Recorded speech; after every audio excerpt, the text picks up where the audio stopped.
السلام علیکم جناب مدثر اقبال ویوز میں آپ کو خوش آمدید کہتے ہیں۔ کچھ چیزیں آپ کو اتنا ڈسٹرب کرتی ہیں کہ آپ کچھ کہنے کے قابل بھی نہیں ہوتے، اور شرم آ رہی ہوتی ہے بینگ اے پاکستانی بھی، بینگ اے مسلم بھی، کہ بندہ کیا کہے۔ ایک طرف اس ملک میں جس کا نام بھی اسلامی جمہوریہ پاکستان ہے، ہر وقت اسلام کی باتیں ہو رہی ہوتی ہیں، دین کی تبلیغ کی بات ہے، اسلام امن و سلامتی کا دین ہے، یہ سب بات ہے، لیکن اسی اسلام کے اوپر عمل آپ کو کہیں نظر نہیں آئے گا، کسی جگہ بھی۔ اور جب بھی ہم بات کرتے ہیں کہ پاکستان میں کمزور لوگ، چاہے وہ اقلیتیں ہوں، چاہے وہ غریب لوگ ہوں، پسا ہوا طبقہ ہو، اس کو یکساں حقوق حاصل ہیں، تو وہ یکساں حقوق صرف آئین پاکستان کی کتاب تک ہے، عملی ایسی کوئی چیز نہیں ہے۔ ایک واقعہ جس نے پچھلے 2 دن سے بڑا ڈسٹرب کیے رکھا ہے، میں اس پہ بات نہیں کرنا چاہ رہے تھے کیونکہ خود میں ان چیزوں کو سمجھ سکتا ہوں۔ رانی پور ایک شہر ہے سندھ کا، جب آپ کراچی ٹو سکھر جاتے ہیں تو راستے میں آپ کو ایک رانی پور کا وہ انٹرچینج وہ بھی آتا ہے، ٹول پلازا بھی، چھوٹا سا ایک قصبہ ہے، اس میں گدی، سندھ اور پنجاب کے اندر گدیاں، بڑی بڑی گدیاں، بڑے بڑے پیر ہیں، اور ان پیروں کے جیسے کام ہیں وہ سب کو سامنے ہیں۔ یہ پیر نہیں ہیں، پنجابی میں اس کو کہتے ہیں پیڑ، یعنی درد، یہ معاشرے کے لیے درد ہیں، ناسور ہیں۔ ایسے لوگ جنہوں نے اس قسم کا ڈھونگ رچایا ہوا ہوں گے، ان کے بزرگ جو ہیں وہ کوئی ولی اللہ ہوں گے، اس کے بعد آنے والی پتہ نہیں کتنی نسلیں وہ صرف اس گدی کو کھاتی ہوئی نظر آ رہی ہیں، لیکن کھا جائیں آپ، پیسہ کھا جائیں، سب کچھ کھا جائیں، لیکن لوگوں کے بچے نہ کھائیں۔ 10 سال کی بچی فاطمہ جس کے ساتھ یہ معاملہ ہوا، 9 سال کی، انفیکٹ بھی 10 سال کی بچی ہے، اب 10 سال کی بچی کے ساتھ تشدد ہوا، اور وہاں کے پولیس والا، جو روایتی پولیس والے ہیں، وہی کام انہوں نے کیا کہ جی کوئی تشدد کے نشانات نہیں ہے، پیٹ میں درد ہوا ہے اور بچی کی موت ہوگی، پوسٹ مارٹم تک نہیں کروایا گیا، نہ کرنے دیا گیا، اور اس کی تدفین کر دی گئی۔ آپ اندازہ لگا لیجئے کہ اگر یہ حق تھا نا ان کے والدین کا تو کرنی چاہیے تھی، تفتیش کرتے۔ اگر تفتیش کرتے تو پھر وہ پیر صاحب پھنس جاتے، پیر صاحب پھنستے تو پھر وہاں تو ان کے ڈیرے پر ان کے پیروں کے حاضری جا کے دیتے ہیں آستانے پر، وہ ایس ایچ او یا محرر چھوڑ کر وہاں کے تو علاقے کے اے ایس پی اور ایس پیز اور ڈی ایس پیز وہاں ان کے غلام بنے ہوئے ہیں۔ اب اس کے بعد جو کچھ ہوا ہے، پوسٹ مارٹم رپورٹ جو میں آپ سے شیئر کرنے جا رہا ہوں، بہت خوفناک ہے۔ بچی کے جسم پر 9 تشدد کے نشانات ہیں، 9 نشانات جسم پر، ابتدائی جو رپورٹ سامنے ہے اس کے مطابق ہیں، اور بچی کے ساتھ تشدد کے ساتھ ساتھ اس کو جنسی ہراسانی، جنسی تشدد کا بھی نشانہ بنایا گیا ہے، یعنی کہ اس کے ساتھ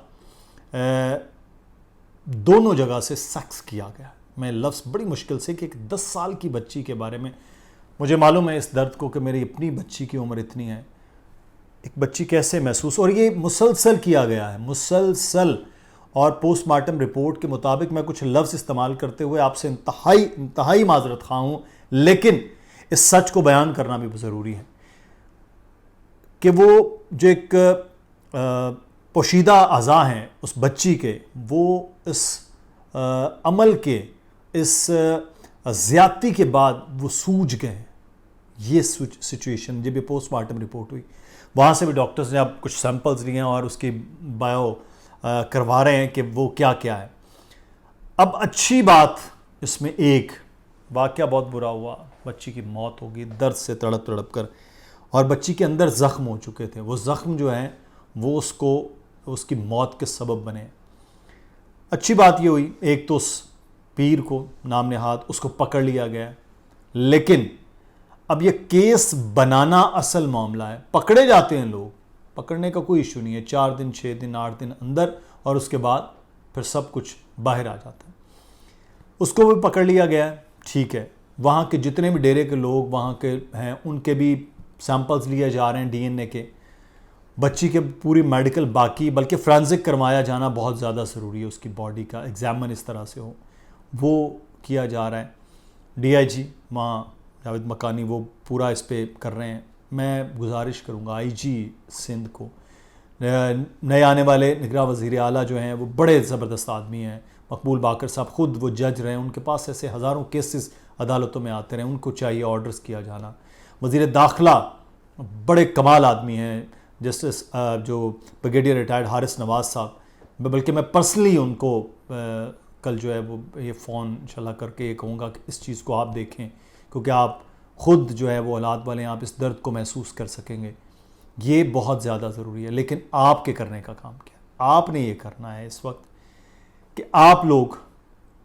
اس چیز کو سوشل میڈیا پر اٹھائیں، ہر جگہ بات کرنے کی کوشش کیجئے، مجبور کریں کہ لوگ اس پر بات کریں، لیجسلیشن کی جائے، اس پر سب لوگ آگے بڑھیں۔ یہ میں آپ کو آج بات بتا رہا ہوں، یہ جو پیر صاحب ہیں یہ چھوٹ جائیں گے، یہ رہا ہو جائیں گے، کیونکہ ان کے خلاف ثبوت مٹا دیے جائیں گے۔ بالکل ایسے ہر جگہ پر آپ کو وہاں رانی پور کے ایس ایچ او کی طرح کے لوگ ملیں گے، ہر سسٹم کے اندر، بڑے سے بڑا، عدالتوں سے لے کر تو پولیس تک، وہ ان کو بچانے کے لیے ہیں۔ کیوں؟ کیونکہ پیسہ چلے گا، اثر و رسوخ چلے گا، سفارشیں چلیں گی، سب کچھ ہوگا، اور اس شخص کا کچھ نہیں ہوگا، بالکل کچھ نہیں ہوگا۔ میں آپ کو بتاؤں، اگر لوگوں نے آواز اٹھانا شروع کی، مسلسل بات کی، میڈیا کے ذریعے پریشر رہا، سوشل میڈیا پریشر ڈالتا رہا، تو پھر پولیس بھی مجبور رہے گی۔ روز سوال کریں، آپ ٹیگ کر کے سوال کریں کہ کیا ہوا اس کا، مجبور کریں، وزیر اعلیٰ کو لکھیں، وزیر قانون کو لکھیں کہ یہ اس چیز کو حل ہونا چاہیے، آئی جی سندھ کو لکھیں آپ کہ اس چیز کے مسئلے کا حل۔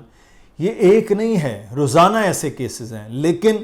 جب آپ کے اپنے گھر تک آئے گی نا چیز، پھر آپ کو یہ درد محسوس ہوگا۔ اس درد کو آج محسوس کیجئے، دوسرے کی بیٹی کو اپنی بیٹی سمجھ لیجئے، کیونکہ یہ غریب کی بیٹی ہے نا، یہ ایندھن ہوتا ہے، ایسے بڑوں کا یہ ختم ہو جاتے ہیں، ان کے بچے، ان کی عزت، ان کی اولاد، کوئی چیز معنی نہیں رکھتی ہے اس ملک میں۔ لیکن بس کیجئے نا، آواز اٹھائیے۔ اب آپ آواز نہیں اٹھا سکتے ہیں تو خدا نخواستہ کل آپ کے گھر تک اگر یہ آگ آئے گی، اگر یہ مکروہ عمل آپ کے گھر تک پہنچا، تو پھر آپ کے ساتھ بھی آواز اٹھانے والا کوئی نہیں ہوگا۔ اپنا خیال رکھیے، اللہ حافظ۔